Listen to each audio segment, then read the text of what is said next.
صباح الخير، أو يمكن لسه ليل، ما فرقتش.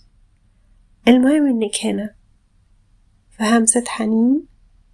هنحكي عن الحاجات الصغيرة اللي بتخلينا نكمل. يلا نبدأ.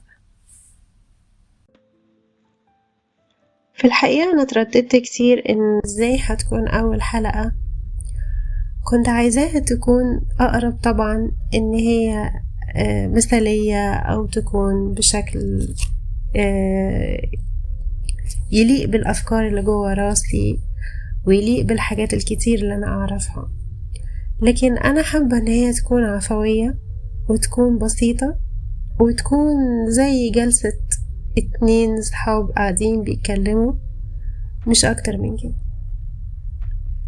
الأيام بتاعتنا اللي احنا بنعيشها حاليا هي يعني حقيقي صعبة، وحقيقي الحياة بقت معقدة.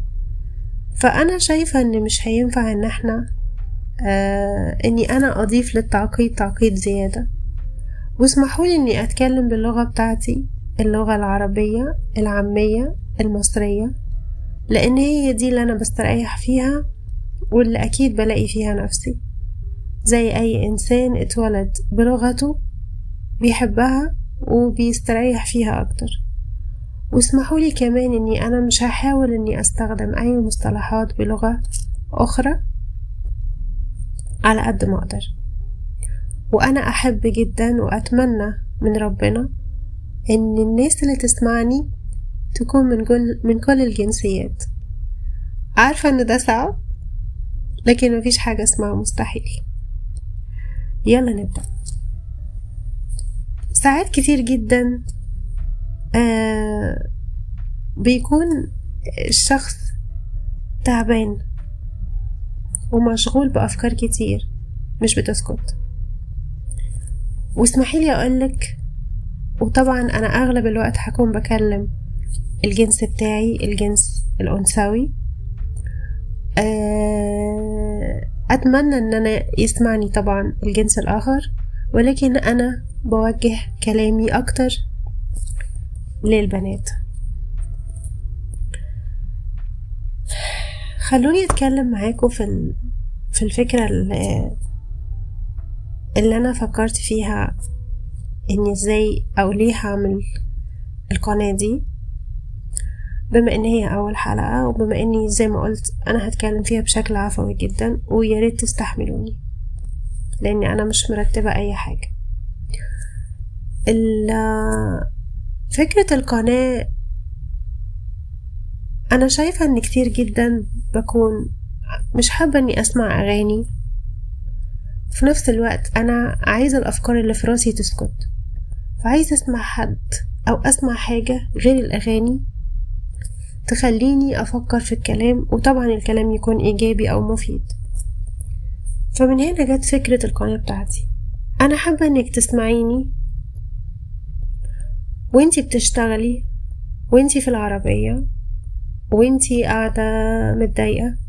حابة إنك تسمعيني، يمكن وأتمنى إن كلمة واحدة مني، كلمة واحدة تسمعيها في الحلقة تخليكي في نفسية أحسن، وتخليكي بتفكري بإيجابية أكتر، وتخليكي حاسة بسعادة.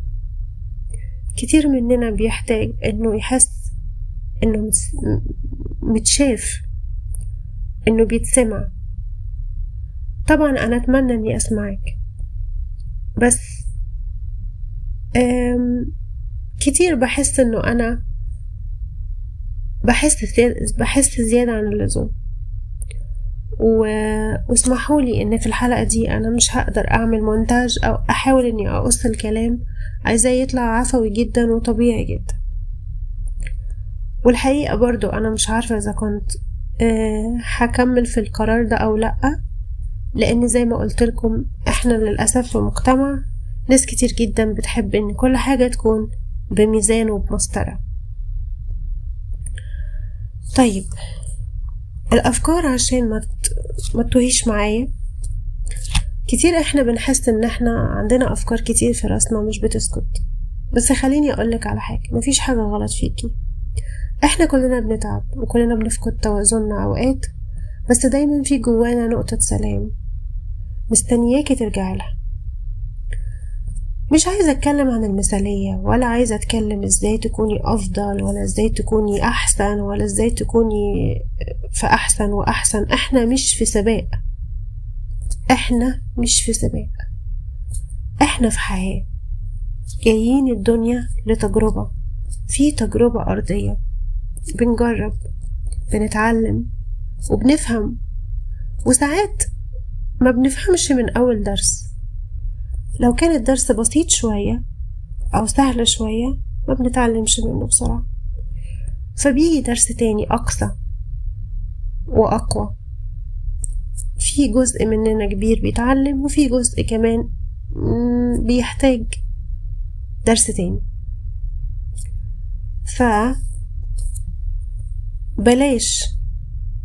بلاش نسعى للكمال، أو نسعى للمثالية، أو نسعى إن احنا نكون أفضل من حد. دايما المنافس الوحيد ليكي هو انتي بتاعت امبارح بس. حتى انتي بتاعت اللي من شهر فات لأ. خليكي دايما عندك يقين ان كل يوم بيجي هو بداية جديدة، بداية للتوبة، بداية للأمان، وبداية للسلام، وبداية للسعادة. وحتى لو غلطتي، وحتى لو عملتي شيء من وجهة نظرك ان هو كبير، ومن وجهة نظر المجتمع ان هو كبير وان هو لا يغتفر، صدقيني كل غلطة بتكون بداية لحاجة تانية أحسن.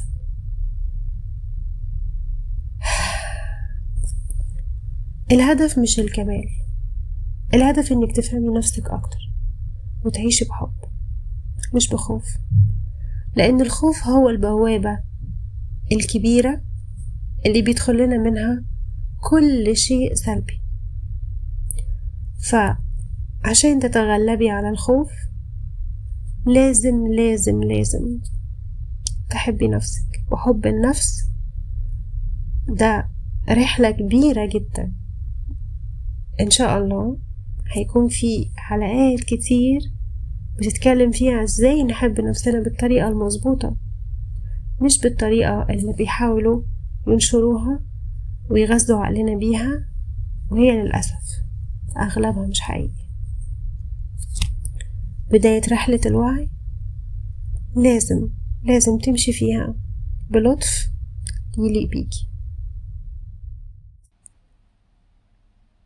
لو الكلام ده لمسك أو خلاكي تفكري لحظة، خديها علامة صغيرة إنك على الطريق الصحيح. أنا حنين، ودي كانت همسة حنين، مساحة نرجع فيها لنفسنا بهدوء وصدق. لو حسيتي بالسلام أو بالنور ولو بسيط، سيبي بصمتك باشتراكك وتعليق بسيط يقول إنك سمعتيني للآخر.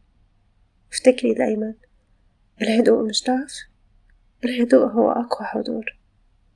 مع السلامة.